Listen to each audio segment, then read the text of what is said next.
Hello বন্ধুরা, আজকে আমি তোমাদের সাথে শেয়ার করব মোচার তরকারি। এই বর্ষাকালে মোচার তরকারি খেতে আমাদের সবার খুবই ভালো লাগে, তাই চলো ভিডিওটা শুরু করি। সকালবেলাতে আমি প্রথমে মোচাটাকে ছাড়িয়ে নিয়েছিলাম।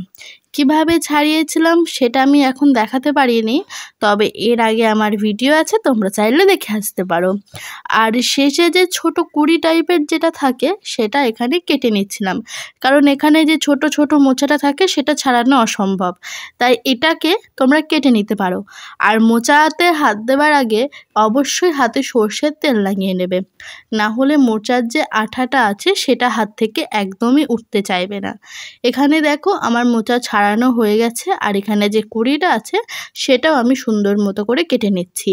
কেটে নেওয়ার পর মোচাটাকে অবশ্যই আধ ঘন্টা থেকে 1 ঘন্টা মতো জলে ভিজিয়ে রাখবে, তাতে মোচার যে কষটা আছে সেটা বেরিয়ে যাবে, আর অতটা তেতো তেতোও লাগবে না খেতে।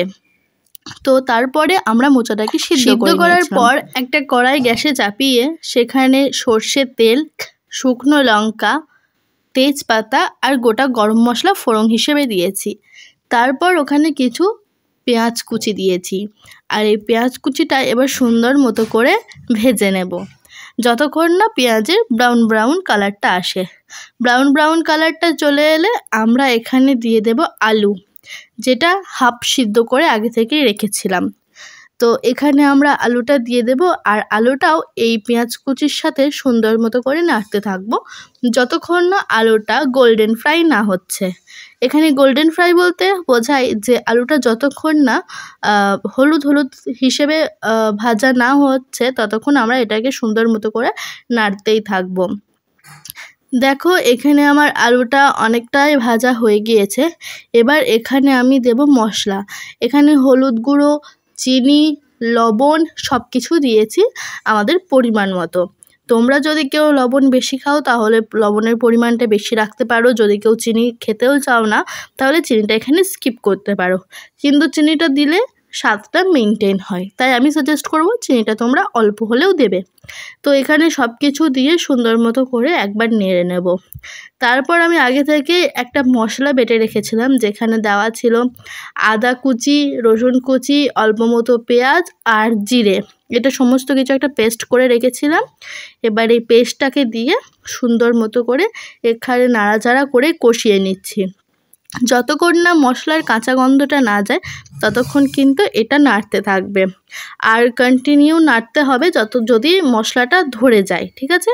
এখানে দেখো আমি মোচাটা সিদ্ধ করে রেখেছিলাম, এখন জল ঝরিয়ে মোচাটা আমি কড়াইয়ে দিয়ে দিচ্ছি।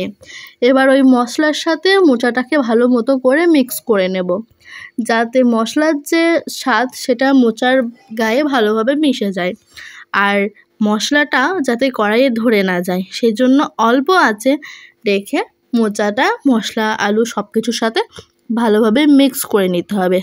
এবার মিক্স করার পর মোচাটাকে একটু রেস্ট দিতে হবে, সেই টাইমে গ্যাসের আঁচটাকে মিডিয়ামে রাখতে হবে। এবার যখন আমার এটা সুন্দর মতো করে নাড়াচাড়া হয়ে যাবে তখন আমি এখানে জল দিয়ে দেব। আমাদের যেহেতু আলুটা আগে থেকেই হাফ সিদ্ধ হয়ে আছে সেই জন্য বেশি সিদ্ধ করতে জল দেব না। তোমাদের যদি আলু সিদ্ধ করা না থাকে তাহলে তোমরা এখানে আলুটা সিদ্ধতে যতটা টাইম লাগবে সেই পরিমাণ মতো জল দেবে। আমাদের যেহেতু একটু ফুটে যাওয়া নিয়ে কথা, সেই জন্য আমরা বেশি জল দিইনি, এখানে অল্প মতো জল দিয়ে এটাকে ফুটতে দিয়েছি। দেখো এখানে সুন্দর মতো সব কিছু ফুটে গিয়েছে, আলুটাও আমাদের পুরো সিদ্ধ হয়ে গিয়েছে। এবার এখানে 2 চামচ মতো ঘি দিয়ে আমরা এটাকে নামিয়ে নেব। মোচার তরকারিতে রান্নার শেষে ঘি দেওয়াটা খুবই দরকার, কারণ এতে সুন্দর গন্ধও যেমন আসে তাই স্বাদেও খুব ভালো লাগে। এবার যে আলুগুলো গোটা গোটা হয়ে আছে ওগুলো একটু হাতা দিয়ে আমরা থেসে নেব, এতে স্বাদ আরও ভালো হবে। এবার আমরা এটাকে নামিয়ে নেব।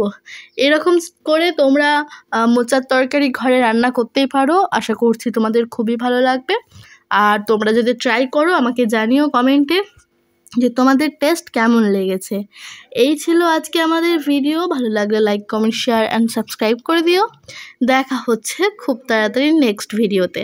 তোমাদের যদি আমার এই রান্নার ভিডিওগুলো খুব ভালো লেগে থাকে তাহলে অবশ্যই চ্যানেলটাকে সাবস্ক্রাইব করে দিও, আর জানিও আমার এই মোচার তরকারি তোমাদের কেমন লাগলো। আজকের ভিডিওটা এতটুকুই, দেখা হবে খুব তাড়াতাড়ি অন্য কোনো ভিডিওতে।